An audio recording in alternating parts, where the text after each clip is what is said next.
नमस्कार दोस्तों, मैं राम प्यार यादव आरपीएस टेक थॉट में आपका स्वागत करता हूं। दोस्तों, आज हम एक ऐसे डिवाइस के बारे में जानकारी हासिल करेंगे जिस पर पिछले कुछ दिनों से देश के लोगों की निगाहें और उम्मीदें टिकी हुई हैं। जैसा कि दोस्तों आप लोगों को पता भी होगा कि हमारे देश के पहले chief of defence staff, Bharat सरकार के सबसे वरिष्ठ वर्दीधारी सैन्य सलाहकार और तीनों सेनाओं के प्रमुख जनरल बिपिन रावत जी का हेलीकॉप्टर क्रैश दुर्घटना में मौत हो चुकी है। इस घटना से आज पूरा देश स्तब्ध है। दोस्तों, जिस समय ये हेलीकॉप्टर नीलगिरी की पहाड़ियों के ऊपर से गुजर रहा था, उस समय उसमें कुल 14 लोग मौजूद थे, जिसमें से 13 लोग भगवान के यहाँ आगमन कर चुके हैं और एक वीर सैनिक अभी भी जीवन और मृत्यु के बीच ज़िंदगी की जंग लड़ रहे हैं। उनका बेंगलुरु के एक एमएच हॉस्पिटल में इलाज चल रहा है। साथियों, अब चूँकि ये घटना हो चुकी है, लेकिन फिर भी इस घटना ने देश के लोगों के मन में एक सवाल खड़ा कर दिया है।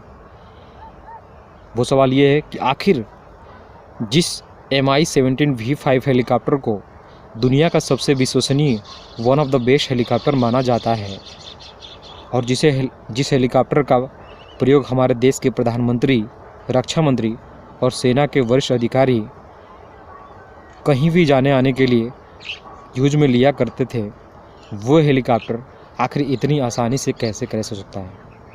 लोगों के मन में एक विचार ये भी आता है कि क्या इस घटना को किसी तीसरी ताकतों ने अंजाम दिया है या फिर प्लान के तहत ये घटना कराई गई है। इन सारे सवालों का जवाब और इस रहस्य से पर्दा अब जांच के बाद ही उठ सकता है, जैसा कि हमारे रक्षा मंत्री राजनाथ सिंह ने इसका आदेश भी दे दिया है। दोस्तों, अब सवाल ये पैदा होता है कि जब हेलीकॉप्टर में सवार सभी लोग जल चुके थे और हेलीकॉप्टर के 80% से ज़्यादा पार्ट भी जलकर राख हो चुके हैं, तो जांच एजेंसियां कैसे पता लगाएंगी घटना कैसे हुई, घटना के दौरान क्या क्या हुआ, क्या हेलीकॉप्टर में कोई ऐसी साक्ष्य था जिससे कि पूरी घटना के बारे में जानकारी मिल सकती है।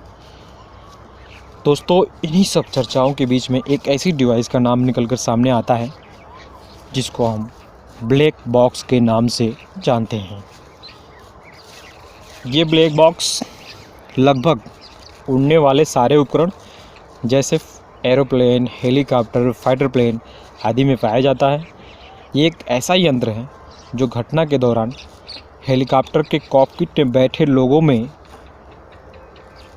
क्या क्या बातें हो रही थी, हेलीकॉप्टर कितनी ऊंचाई पर उड़ रहा था, उस समय हेलीकॉप्टर की स्पीड क्या थी, या फिर उसमें ऐसी कौन सी टेक्निकल खराबी हो गई जिससे कि इतनी दर्दनाक घटना हुई।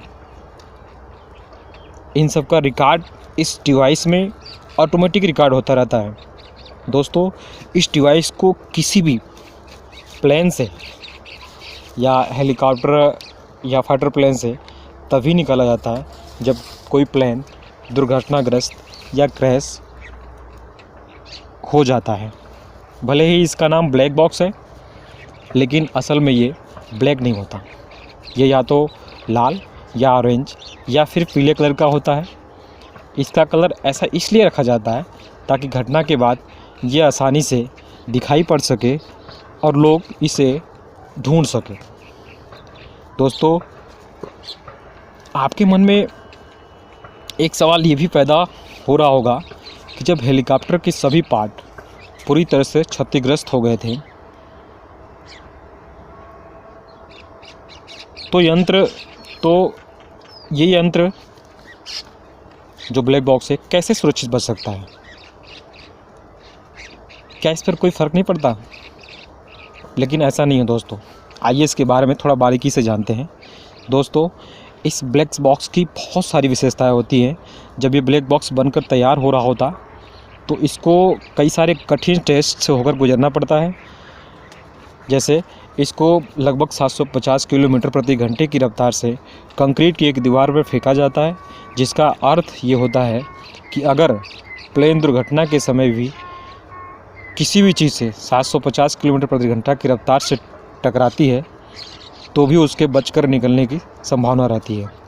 और इसके अलावा इस पर 2500 किलो वज़न को लगातार 5 मिनट तक रखकर ये चेक किया जाता है कि ये इतना दबाव पड़ने के बाद भी टूटेगा तो नहीं।